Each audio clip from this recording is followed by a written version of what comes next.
This this is the way to get of Hanem in a glitchy way. First, go to space, then follow where I go.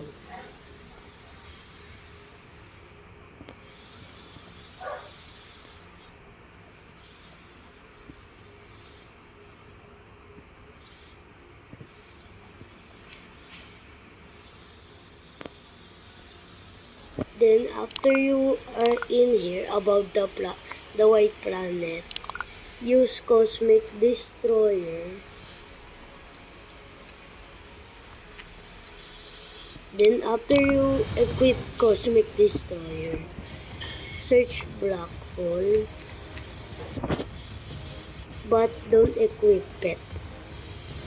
After you search Ancient Crimson, then equip Black Hole and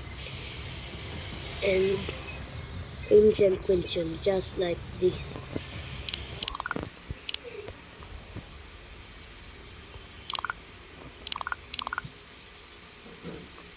Then land on the white planet. And there you have it.